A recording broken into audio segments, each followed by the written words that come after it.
भाइयों बहनों नमस्कार। All India anganwadi news channel में आपका स्वागत है। चैनल से जुड़ने के लिए नीचे दिख रहे रेड कलर के सब्सक्राइब बटन पर आपको सबसे पहले क्लिक करना है। फिर साइड में एक नोटिफिकेशन बेल यानी घंटी बन के आएगी, उस पर जब आप दबाएंगे तो 3 घंटी आपको दिखेंगी, जिनमें सबसे ऊपर आल वाली घंटी आप लोगों को दबा लेनी है। आंगनबाड़ी सेविका सहायिका मिनी बहनों, आज सुबह की सच्ची खबरों में आप सभी का स्वागत है। बढ़ते हैं खबरों की तरफ। आप सब भाई बहन वीडियो को लाइक कर देना, कमेंट कर देना, साथ ही शेयर भी कर देना और अपने जो भी भाई बहन और भी हैं उनको भी चैनल से जोड़ने का प्रयास करना, ताकि ऑल इंडिया परिवार धीरे धीरे एक विशाल जो है यहाँ पर चैनल के रूप में उभर करके आए, ताकि आपकी उठने वाली आवाजों का और ज्यादा असर हो। तो बात करते हैं सबसे पहले एक ऐसे सरकारी आदेश की जो बहुत ही जरूरी है हर एक जिले में इन्हीं आदेशों का।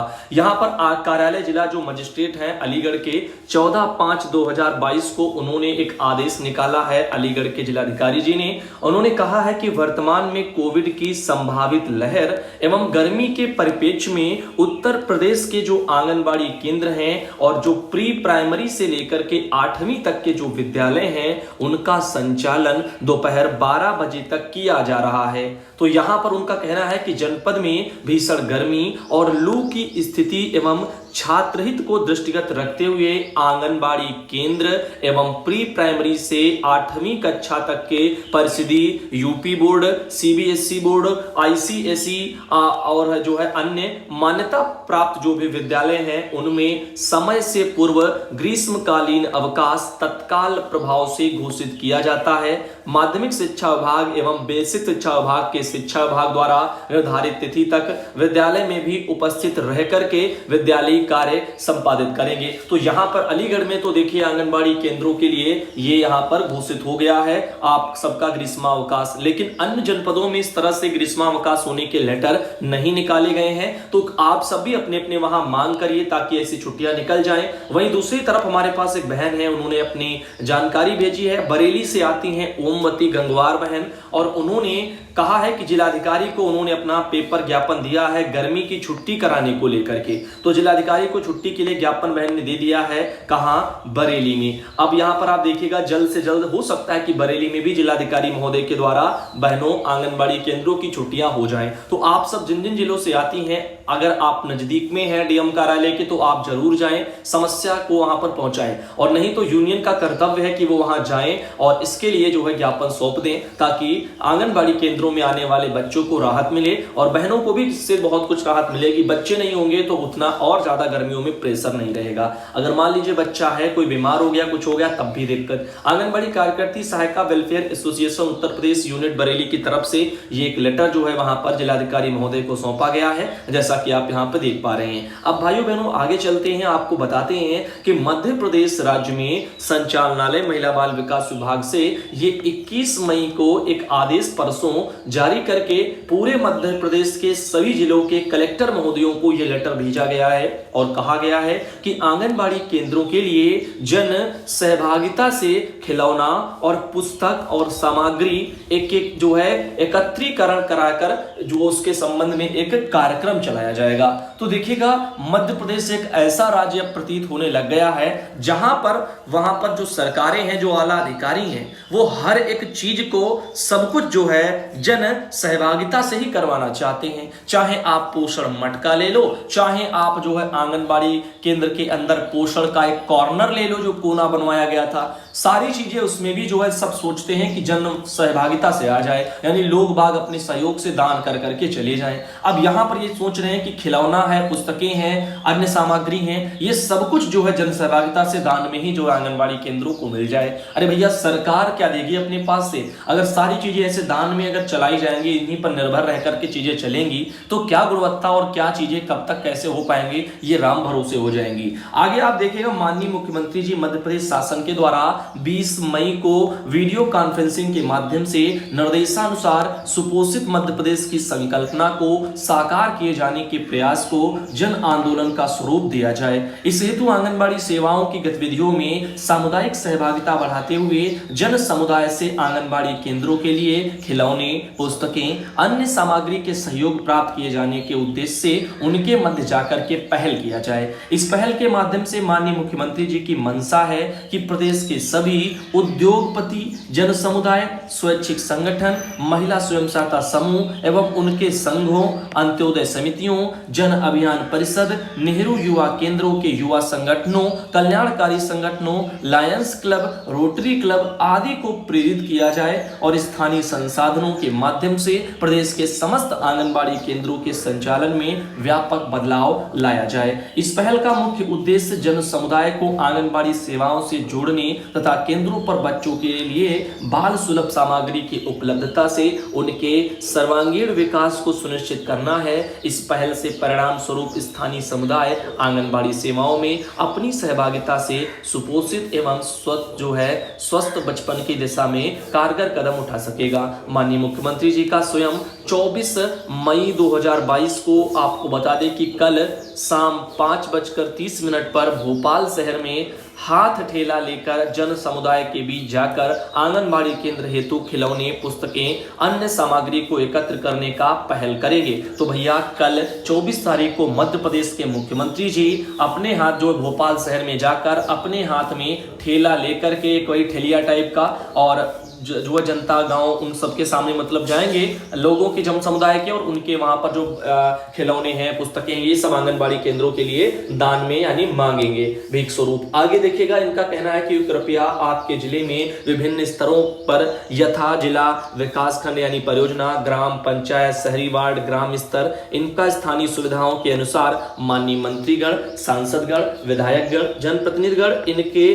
गरिमामय उपस्थिति में स्वैच्छिक संगठनों एवं व्यापक जन सहभागिता के साथ उक्तानुसार आंदोलन किया जाए। वृहद रूप में आंगनबाड़ी केंद्रों के लिए खिलौने, पुस्तकें, अन्य सामग्रियों को भी एकत्र किया जाए। विभिन्न स्तरों पर आयोजित कार्यक्रमों में एकत्र हुए खिलौने, पुस्तकें, अन्य सामग्री आदि से संबंधित आंकड़ों का संधारण भी प्रत्येक स्तर पर किया जाए तथा सामग्रियों को जिले की आंगनबाड़ियों को वितरित करते हुए विस्तृत करके पालन प्रतिवेदन भेजने का कष्ट करें। डॉक्टर रामराव भोसले, संचालक महिला बाल विकास विभाग मध्य प्रदेश के 21 तारीख को एक लेटर जारी हुआ। हमें सीमा चौधरी बहन आती हैं सिवनी जिले से, उन्होंने भेजा है, बहन को धन्यवाद। और इसके अलावा सुमन देवी बहन आती हैं जसपुर से, यानी उत्तराखंड राज्य का मैटर है। यहाँ पर उत्तराखंड से के लेटर आया है निदेशालय से और ये 10 मई को निकला था, आंगनबाड़ी केंद्रों के संचालन के संबंध में था। आइए देखते हैं 10 मई के लेटर में आंगनबाड़ी केंद्रों के संचालन से जुड़ी हुई क्या बातें थी।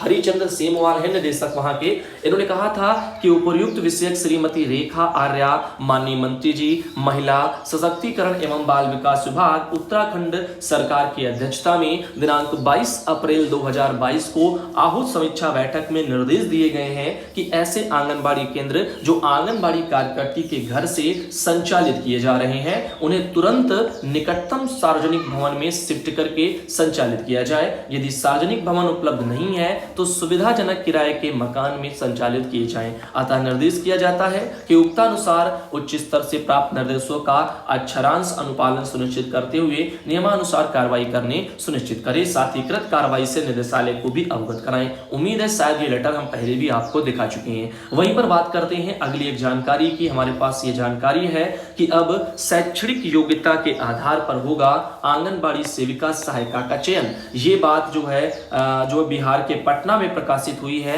आम सभा की भूमिका होगी समाप्त, कैबिनेट में जाएगा ये प्रस्ताव, हटेंगे सदस्य, नंबर व योग्यता पर किया जाएगा चयन। तो जो आंगनबाड़ी भर्तियां बिहार में अभी तक आम सभा के माध्यम से हुआ करती थी, अब वो सीधी भर्ती के तौर पर करवाई जाएंगी। तो यहाँ पर इससे फायदा क्या होगा और नहीं चलेगी पैरवी। कह रहे हैं कि आम सभा खत्म होने के बाद अंक को प्रमुखता दिया जाएगा। सेविका के लिए आवेदन करने के लिए मैट्रिक पास होना जरूरी होगा, लेकिन मैट्रिक से अधिक पढ़ी लिखी उम्मीदवार भी इसमें आती हैं तो उसमें सबसे अधिक पढ़े लिखे का चयन किया जाएगा। जिनका अधिक से अधिक नंबर होगा, इससे चयन प्रक्रिया में सुविधा होगी। साथ ही कह रहे हैं कि राज्य भर में आंगनबाड़ी सेविका सहायिकाओं के चयन में धांधली को रोकने के लिए चयन प्रक्रिया में बड़ा बदलाव बिहार सरकार कर सकती है। विभाग एक नया ड्राफ्ट तैयार कर रहा है जिसे जल्द कैबिनेट में स्वीकृति के लिए भेजा जाएगा। नए प्रस्ताव में अभी की जो चयन प्रक्रिया में होने वाली आम सभा की भूमिका खत्म हो जाएगी। सेविका और सहायिका के चयन में योग्यता को आधार बनाया गया है। और इसके लिए कम से कम मैट्रिक और अधिक से अधिक स्नातक, पीजी या किसी विषय में पास उम्मीदवार आवेदन कर पाएंगे, ताकि अंक के आधार पर चयन किया जा सके। तो ये जानकारी वहां से आ रही है। इसके अलावा एक जानकारी और है, महेंद्र मालवीय बहन आती हैं सीहोर से, शायद भाई हैं, और यहाँ पर 22 तारीख को ये लेटर जो है, ये खबर दैनिक भास्कर में प्रकाशित हुई है कि प्रदेश की आंगनबाड़ी कार्यकर्ता सहायिका को दो महीनों से नहीं मिला था आधा मानदेय। तो लेट लतीफी चल रही है, नियम बदलने के बाद अपडेट हो रहा सॉफ्टवेयर, ऐसा बताया जा रहा है। ये खबर यहाँ पर भोपाल से आ रही है कि यहाँ पर भोपाल में किसी के जो है बच्चे की फीस बकाया, तो किसी का इंस्टॉलमेंट बकाया है। ऐसे सॉफ्टवेयर पहली बार देखा गया है। जून में से नियमित व्यवस्था हो जाएगी, ऐसा यहाँ पर जो है तृप्ति त्रिपाठी हैं, ज्वाइंट डायरेक्टर हैं संचालक महिला बाल विकास विभाग में, उनका कहना है कि राज्य सरकार अतिरिक्त मानदेय तो दे रही है, केंद्र के नियमों में संशोधन हुआ है। अब केंद्र के नियमों में बदलाव से ट्रेजरी के माध्यम से नहीं, सीधे सरकार के खाते से मानदेय के भुगतान की नई व्यवस्था शुरू हुई है।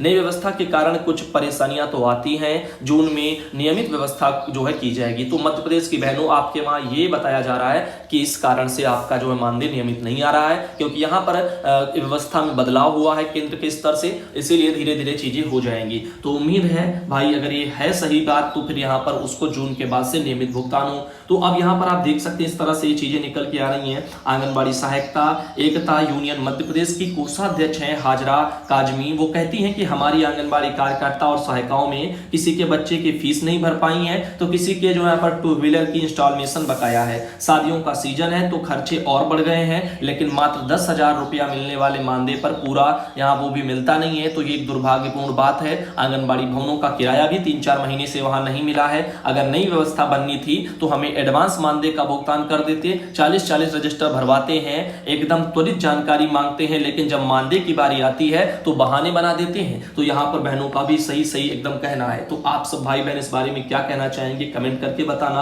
आगे आपको बता दें कि यहाँ पर एक और खबर आ रही है कि बरेली में लड़कियां अब लड़कों से ज्यादा हैं। तो यहाँ पर जो अमर उजाला ब्यूरो में 21/5/22 को ये खबर प्रकाशित हुई है, बरेली जिले में 1000 लड़कों पर 1084 लड़कियां और शाहजहांपुर में 1000 लड़कों पर 1064 लड़कियां, यानी लड़कों से लड़कियां ज्यादा हैं। बदायूं में 1000 लड़कों पर 870 और पीलीभीत में 814 लड़कियों का औसत है। तो इस तरह से आप देख सकते हो, यहाँ पर ये लिंगानुपात जिसको बोला जाता है वो यहाँ पर आपको दिखाई दे रहा है। महिला बाल विकास विभाग का दावा है कि बरेली मंडल में अब देश में सबसे बेहतर लिंगानुपात वहां पर हुआ है। तो ऐसे में अच्छी बात है, क्योंकि पहले क्या था, लड़के ज्यादा हुआ करते थे, लड़कियां कम हुआ करती थी। रीजन था वही छोटी छोटी बेटियों को खत्म करना। तो यहाँ पर अब इन चीजों में सुधार हुआ है। अब लोग बेटे और बेटियों में फर्क नहीं करते हैं, ये एक अच्छी बात है। साथ ही साथ आगे ले चलते हैं, आपको बताते हैं। एक ये खबर आई है, सुमन देवी बहन आती है जसपुर से, उनका यहाँ पे कहना है, एक खबर अमर उजाला में निकली है देहरादून में,